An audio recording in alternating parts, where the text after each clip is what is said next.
Gerald Foss had spent 41 years writing things down in a composition notebook. He died the January before Owen Cathcart walked into the Perkins County equipment sale in Grant, Nebraska, and bid $410 on 12 rusted bridge beams the county had priced as scrap. Gerald never saw what Owen did with what he'd been taught. But when the Frenchman Creek rose in the spring of 2021 and cut the Lamar Road at the low spot by the old Danner place, and every farm along that draw went dark for 14 days, Owen Cathcart was the one Gerald Foss had prepared for it. He just wasn't alive to see it. Stories like this don't get told much anymore. If you grew up around people who worked with their hands and didn't say much about it, hit subscribe. We're going to keep telling them as long as you keep watching. Gerald Foss was not Owen Cathcart's grandfather. He was not a relative of any kind. He was the man who had farmed the adjacent 340 acres to the Cathcart place on the Lamar Road for 37 years before he retired to a house in Grant in 2014. And the connection between them was the kind of connection that forms in rural places without anyone deciding it should, through fence lines and shared equipment and the slow accumulation of years of neighboring. Owen had been 7 years old the first time Gerald let him ride along in the cab of a 1998 Case 89 tow during fall harvest. He had been 9 when Gerald showed him how to read a soil probe. He had been 12 when Gerald handed him a composition notebook and said, "Write down what you see," and told him nothing else about why. Gerald kept his own notebooks on a shelf in his shop. There were 16 of them when he retired, going back to 1978. They were not diaries in any personal sense. They were observation records, water table readings, first and last frost, equipment failures and their causes, veterinary events on his cow-calf operation, input costs by year, yield by field, and water. Gerald wrote about water the way some men write about weather, which is to say constantly and specifically and without drama. Because in the Frenchman Creek country of southwestern Nebraska, water is the thing that determines everything else, and it does not announce itself politely.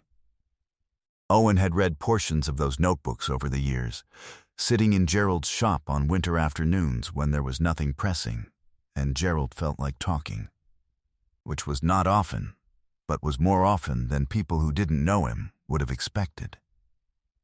Gerald talked about water the same way he wrote about it. He described the flood of 1983 on the Frenchman as if he were describing a piece of equipment that had malfunctioned. Here is what happened. Here is what it cost. Here is what you do differently next time. He described the 1993 flood the same way. He described the ice jam in 2011 that had backed water across the Lamar Road for 8 days and stranded 3 families without a word of complaint about it. Only the facts and the dollar figures and what he wished he had done before it happened. He wished he had a second way in.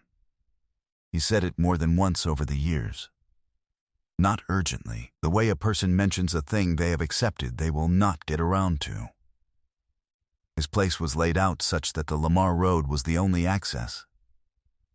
The other 3 sides of his property bounded by a neighbor's ground, a feedlot operation, and a section of Frenchman Creek Channel that flooded its banks in a wet year with something like regularity.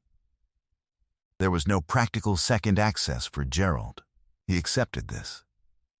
He wrote about it in the notebooks and accepted it and noted every time it cost him something, which over 37 years added up to a number he computed once and wrote at the bottom of a page in the 1993 notebook and underlined. $31,400 in lost days, spoiled inputs, emergency costs, and cattle that couldn't be moved when they needed moving. $31,400. That is what having one road in had cost Gerald Foss across 37 years of farming in Perkins County, Nebraska, and he underlined it and moved on, because that is the kind of man he was. He gave Owen Cathcart 2 of his notebooks when he retired. Not the whole shelf, just 2. He said he'd thought about which ones and those were the right ones. Owen was 19 at the time, and had just started farming his family's place full-time after a year of agricultural coursework at McCook Community College, and he put the notebooks in his own shop on a shelf next to his grandfather's seed catalogs and his father's equipment manuals, and looked at them occasionally, the way you look at things you are not ready for yet. He got ready for them in the winter of 2019, when he was 24 and had been farming the Cathcart place on the Lamar Road for 5 years, and had noticed something about the seasonal creek that crossed the back of the property. It crossed in the northwest corner, about 400 yards off the road, running through a shallow draw before it joined the main Frenchman Channel. His father had bridged it in 1997 with 3 lengths of corrugated steel culvert and compacted fill. Functional work, carefully done, but 22 years old by then, and showing the arithmetic of that age in small ways that Owen had been cataloging in his own notebook since 2017. Settling at the south abutment. A crack in the fill along the uphill shoulder, the culverts themselves still clear and functional, but the structure around them developing the posture of something that had been quietly working on failing for longer than it looked. Owen measured the creek channel at normal flow, 19 feet between banks. He measured the fill section, 11 feet of height above the culvert invert. He looked at what a replacement would cost if he did it right. New culverts, new fill, proper abutments, a compaction crew. He got a number from a contractor in McCook that was $14,800, which was not money he had available in the way that would make it easy. He got out the 2 notebooks Gerald had given him and read them again. He read the underlined number at the bottom of the 1993 page. He thought about what Gerald had said about the ice jam in 2011. He thought about the Lamar Road and the low spot by the Danner place, which flooded with a frequency he had personally observed 4 times in 5 years, and the fact that his own access to the back 80, the 80 that held his best hay ground and his winter pasture, ran through that northwest corner crossing, and nowhere else. He started looking for structural steel. He found it in February of 2020 at the Perkins County surplus sale in Grant. The County Roads Department had pulled 12 W1045 wide flange beams off the old Frenchman Creek low-water crossing on County Road 14 the prior fall, replacing the crossing with a precast concrete bridge deck that the county engineer had been trying to budget for 11 years. The beams were 30 feet long and had been in service since 1959. The county listed them as surplus ferrous material, noted that the oxidation precluded load certification for public use structures, and set the opening bid at $25 for the lot. Advised scrap value was $190. Owen arrived at the sale alone, and a 2004 Dodge Ram 2500 with 214,000 miles on it, and working heat, and a hitch that needed rewelding, which he had been meaning to do. He had $680 in his farm account. He had a notebook in his coat pocket with the beam dimensions, a span calculation, and a sketch of the footing layout he had worked out over 3 evenings at his kitchen table, using a structural reference his McCook instructor had lent him, and a span table he had found in an engineering bulletin at the Perkins County Extension Office. He had not told anyone he was going to the sale or what he was going to bid. Not his father, not his mother, not the neighbor to the south, a man named Keith Prater, who was at the sale that morning looking at a used road grader in Lot 6, and who noticed Owen near the back of the crowd and nodded at him, and got a nod back, and did not think much of it. The auctioneer's name was Dave Moorhead.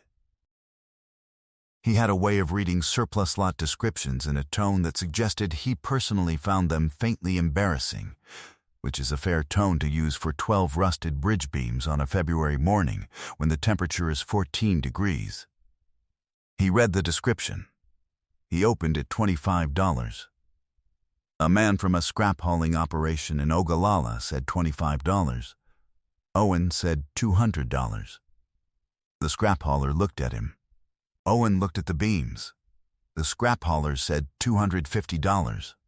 Owen said $410. There was a pause of the kind that happens when a number settles into a room and doesn't match anything anyone was expecting. Dave Moorhead said $410. Do I hear $450? He said it twice. He said sold. $410. Keith Prater watched this happen from 15 feet away. He did not approach Owen afterward, because Owen had the look of a man who had just spent more than he was comfortable with and needed a moment.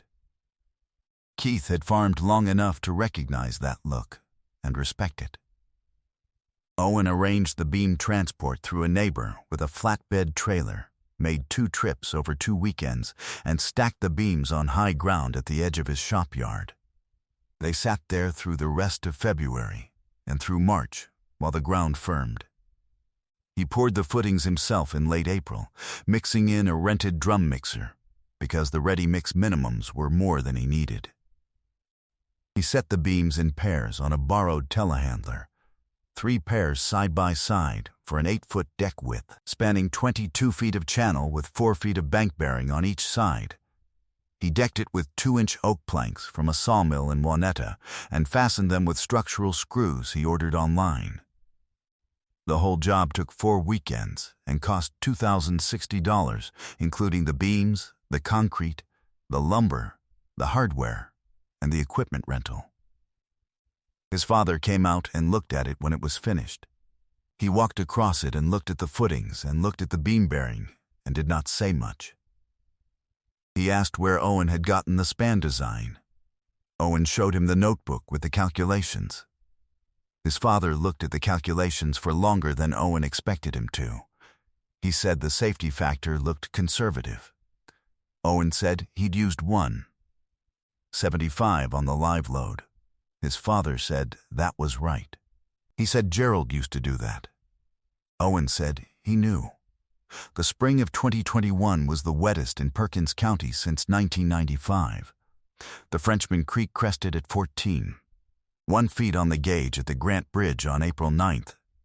The low spot on the Lamar Road went under on April 7th, and the county closed it that afternoon and did not reopen it for 14 days. 11 farms used the Lamar Road as their primary access. 11 farms lost it on April 7th. One of those farms had a second way in, a 2-track that ran from an adjoining section line road along the north edge of the property, through the gate in the northwest corner, down into the draw, and across a creek that was running hard and dark and full under 12 W1045 beams that had been in Perkins County since 1959 and were not done working yet. Owen moved cattle on that crossing for 9 of the 14 days. A vet came in twice. His father brought parts for a hydraulic repair. A fuel truck made a delivery that would have been difficult to defer. The crossing deck was dry the whole time. The water came within 1.5 feet of the planks at the peak on April 10th, and then began to fall. And Owen stood on the bank in the early morning and watched it fall, and did not feel anything he would have described as triumph. He felt something quieter. The satisfaction of a thing that was supposed to work, working because it had been figured correctly. Keith Prater lost access to his winter pasture for 11 of the 14 days. He had 32 cow-calf pairs back there and could not check them the way he wanted to. He got through it without serious loss, but not without cost. 2 calves he could not get eyes on for 4 days, one of which had a navel infection he caught late and had to treat aggressively. He drove over to the Cathcart place after the road reopened and found Owen in the shop and asked him directly how he had been getting back to his pasture. Owen told him about the crossing. Keith asked who had designed it. Owen said he'd done it himself, off span tables and a reference his instructor had lent him, and some things he'd learned from Gerald Foss. Keith said Gerald had been a careful man. Owen said he had been. Keith asked what the crossing had cost. Owen told him. Keith stood there for a moment, doing the arithmetic of that against 11 days of lost access, and said that Owen had gotten himself a bargain. Owen said he thought so too. Gerald Foss's 2 notebooks are still on the shelf in Owen's shop, between the seed catalogs and the equipment manuals. Owen has his own notebooks now, 4 of them, going back to his first year of farming, written in the same flat declarative style Gerald used, because that is the style you learn when you learn it from someone who knew what it was for. The underlying number from the 1993 notebook, $31,400, is in there. Owen copied it into his own first notebook the winter he read it, on a blank page near the back, without comment. Just the number. And below it in his own handwriting, 1 word. Noted.